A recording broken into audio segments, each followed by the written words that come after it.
जिस शख्स को रातों रात अमीर होने की ख्वाहिश हो, वो पैसों के लिए कुछ भी करने को तैयार होगा। ये दौलत की हवस इंसान की आंखों पर पट्टी बांध देती है और वो एक ऐसे दलदल में फंस जाता है जहां से निकलना नामुमकिन है। और ये कैफियत आज हमारी कौम की असलियत बन चुकी है, चाहे वो अपने हुक्मरान हो या हमारी अवाम। 13 अप्रैल साल 2007 को घाकर टाउन की पुलिस 30,000 रुपये की चोरी के केस में सिब्तुल हसन शाह नामी शख्स को निज़ामाबाद से गिरफ्तार करती है। ये शुरू में एक आम चोरी और फ्रॉड का केस लग रहा था, लेकिन जब नैब की तरफ से तहकीकात हुई तो मालूम हुआ कि ये 30,000 तो कुछ भी नहीं है, यहाँ तो सीधा सीधा 7 अरब रुपए का केस बन रहा था। ये कहानी डबल शाह की है, जो पाकिस्तान की तारीख का सबसे बड़ा स्कैम आर्टिस्ट था। कैसे डबल शाह ने सिर्फ 18 महीने में 7 अरब रुपए कमाए और कैसे वो हजारों लोगों को अपने जाल में फंसाने में कामयाब हुआ, जानेंगे इस वीडियो में।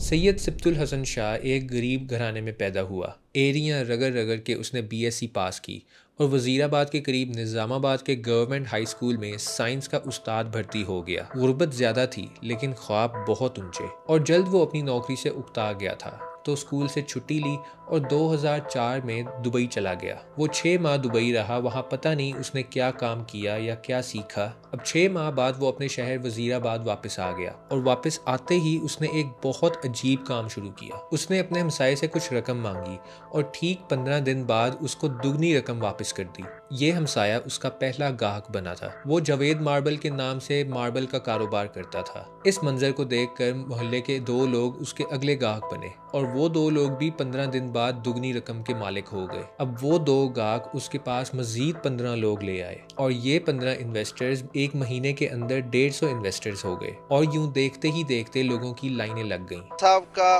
बतौर टीचर बहुत अच्छा एक रोल था। उसी इतमाद की बदौलत हमने उन पर इतमाद किया। शाह साहब ने अपने दुरानिये में किसी के साथ कोई, चाहे वो फ्रॉड कर रहे थे या कि उन्होंने किसी के साथ ज्यादती नहीं की। वो हमारे फिजिक्स के टीचर थे और वो हमेशा बच्चों के साथ शफकत से पेश आते थे। लोग जेवरात बेचते, अपनी गाड़ी, अपना मकान, अपनी दुकान और यहाँ तक कि अपनी ज़मीन फरोख्त कर देते और सारी रकम उसके हवाले कर देते। हर चीज उन्होंने बेची है, जमीन तक बेची। इस रकम डबल करने वाली स्कीम की वजह से ही इसको सब डबल शाह बुलाते थे। ये कारोबार शुरू में सिर्फ निज़ामाबाद तक महदूद था, लेकिन फिर ये वजीराबाद, सियालकोट और गुजरांवाला तक फैल गया और देखते ही देखते वो मामूली स्कूल का उस्ताद कुछ ही महीनों में अरबपति बन गया। ये कारोबार 18 माह जारी रहा और उन 18 महीनों में 42,000 लोगों से 7 अरब रुपए जमा कर लिए। वो शुरू में 15 दिनों में रकम डबल करके देता था, लेकिन ये टाइम ड्यूरेशन आहिस्ता आहिस्ता 1 महीना हो गई और फिर 2 महीने और आखिर में 70 दिन तक चला गया। ये सिलसिला काफ़ी महीनों तक चलता रहा, लेकिन उसके बाद उसके बुरे दिन शुरू हो गए। वो खुफिया इदारों की नज़रों में आना शुरू हो गया। जब तहकीकात हुई तो मालूम हुआ कि डबल शाह एक पोंजी स्कीम चला रहा है। पोंजी स्कीम्स चार्ल्स पोंजी के नाम पर रखी गई थी, जिसने 1920s में अपने इन्वेस्टर्स को कुछ ही महीनों में 50% रिटर्न प्रॉमिस किया और वो अपने नए गाहकों से पैसे वसूल करके अपने पुराने गाहकों को वापस करता था। और जब नए गाहक या नए इन्वेस्टर्स आना बंद हो जाते हैं या बहुत से लोग अपने पैसे वसूल कर लेते हैं तो ये स्कीम्स कोलैप्स हो जाती हैं। तारीख में आज तक की सबसे बड़ी पोंजी स्कीम बर्नार्ड मैडॉफ ने चलाई थी, जो एक अमेरिकन फाइनेंशियल क्रिमिनल था, और इस स्कीम की बदौलत मैडॉफ ने $65 बिलियन का मुनाफा बनाया। Seeing just broad-based declines across all of the major technology sectors. Apple's under pressure.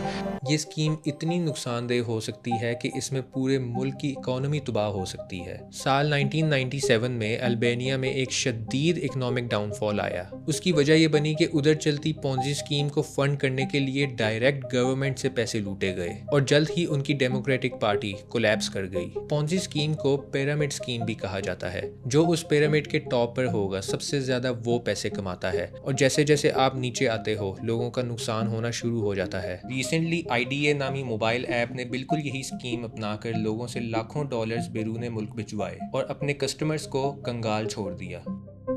मेरा छोटा भैया सलमान भट्ट, वो थोड़ा लालची टाइप का था, उसने बस जमा करवाया 4 लाख रुपया। 3 दिन बाद ऐप बंद हो गया, बेचारा अस्पताल पड़ा हुआ है। 1 बरस पहले मुतारिफ होने वाली ऐप ने कम से कम सरमायाकारी की हद $121 मुकर्रर की, जिसका यौमिया मुनाफा $6 रखा गया।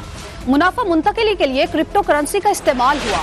शनाख्त और तस्दीक के पेचीदा अमल ने ऐप पर लोगों का भरोसा बढ़ाया। आगाज से ही डॉलर्स में मुनाफा मिला तो लालच बढ़ती चली गई। डबल शाह भी अपने ग्राहकों के साथ पोंजी स्कीम चला रहा था। ये लोगों को पैसा डबल करने का लालच देकर लूट रहा था। ये इन्फॉर्मेशन हमारे लिए बहुत हैरानकुन है कि इस शख्स ने सिर्फ 18 माह में 7 अरब रुपए का स्कैम किया।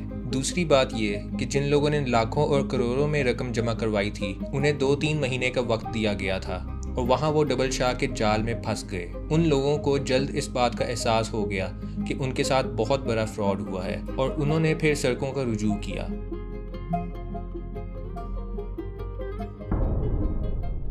अब डबल शाह नैब के शिकंजे में आ चुका था, लेकिन ये बंदा बहुत चालाक था। नैब ने इसकी जायदाद, ज़मीनें, अकाउंट्स और सेफ पकड़ लिए। ये रकम 3 अरब रुपए बनी और उसने ये 3 अरब रुपए चुपचाप नैब के हवाले कर दिए। डबल शाह ने इस चोरी के माल से दुबई में बहुत सी इन्वेस्टमेंट्स की हुई थी, जैसे कैसीनोज, क्लब्स और कैफेज, और उसे 1 जुलाई 2012 को 14 साल की कैद सुनाई गई। डबल शाह 13 अप्रैल 2007 को गिरफ्तार हुआ था। वो अदालत के फैसले तक 5 साल कैद काट चुका था। डबल शाह ने महसूस किया कि वो 3 अरब रुपए पहले ही नैब को दे चुका था और बाकी के 4 अरब रुपए उसको प्ली बार्गेन के तौर पर देने पड़ जाने थे, और उसने फिर चुपचाप बाकी के 2 साल काट लिए। ये है कि अगर नैब डबल शाह के झांसे में आ जाते हैं और उसको रिलीज कर देते उसकी इंश्योरेंस के ऊपर ये पैसा रिकवर किए बगैर, और वो हमेशा की तरह मुल्क छोड़ के फरार हो जाता, तो आप मुझे ये बताएं, जो ये 46,000 मुतासरीन हैं तमाम ग्रुप्स के, जिसमें 24,000 तो डबल शाह के मुतासरीन हैं, उनको पैसा कौन रिकवर करके देता? डबल शाह 15 मई 2014 को कोट लखपत जेल से रिहा हुआ तो साथियों ने उसका गेट पर खूब इस्तकबाल किया। वो उसे जुलूस की शक्ल में वजीराबाद वापस ले आए। वजीराबाद में डबल शाह की आमद पर खूब आतिशबाजी हुई। पाकिस्तान की तारीख के सबसे बड़े फ्रॉडिये को फूलों के हार पहनाए गए और उसे मस्जिदों के स्पीकर के जरिए मुबारकबाद पेश की गई। फिर आप पर केस क्यों एस्टैब्लिश किया गया? यही तो असल में वो था मसला जो शुरू में मैंने कहा कि कोई क्लेमेट तो इनके पास था नहीं, किसी के पास एक बंदा भी। तो इन्होंने एक प्लांट करके बंदा उससे अगवा बरातवान केस बनवाया और उसमें बहुत सारी लॉबीज इन्वॉल्व थी। जो FIR ये दहशतगर्द की अदालत में यही जो कटी थी, यही नैब में चली गई है 406, 420 वगैरह, और वो कहीं साबित नहीं हो सकती, इसलिए कि वो उसके कोई एविडेंस ही नहीं है। और अब वो बकिया 4 अरब रुपए भी इसके थे। एक आम टीचर के लिए ये रकम किसी कारून के खजाने से कम नहीं है। और वो वजीराबाद से शिफ्ट होकर लाहौर आ गया और वहाँ एक आलीशान जिंदगी गुजारने लगा, लेकिन उसके पास बाकी कितनी की जिंदगी बची थी उसका किसी को नहीं पता। जेल से रिहाई के 16 माह बाद अक्टूबर 2015 में डबल शाह को लाहौर में हार्ट अटैक हुआ। उसको पंजाब इंस्टीट्यूट ऑफ कार्डियोलॉजी ले जाया गया और वहाँ उसकी तबीयत थोड़ी बहाल हुई। वो घर आ गया, लेकिन फिर 30 अक्टूबर 2015 को उसका इंतकाल हो गया। ये 4 अरब रुपए का मालिक होने के बावजूद चुपचाप दुनिया से रुखसत हो गया और उसकी सारी जायदाद यहीं रह गई। ये आखिर सब क्या है? ये हमारी ज़िंदगी, हमारे ना ख़त्म होने वाले लालच की असल हकीकत है। हम माल जमा करते हैं, हम दूसरों की उम्र भर की कमाई लूटते हैं और कारून की तरह ख़जाने बनाते हैं, लेकिन आखिर में चुपचाप दुनिया से रुखसत हो जाते हैं और ये माल दूसरों के नाम आ जाता है। हम इंसान आखिर डबल शाह की मौत क्यों पसंद करते हैं? हम दौलत के अंबार में क्यों दफन होना चाहते हैं? मुझे आज तक इस सवाल का जवाब नहीं मिला, और अगर आपके पास है तो ज़रूर बताइएगा। तब तक के लिए अल्लाह हाफिज़।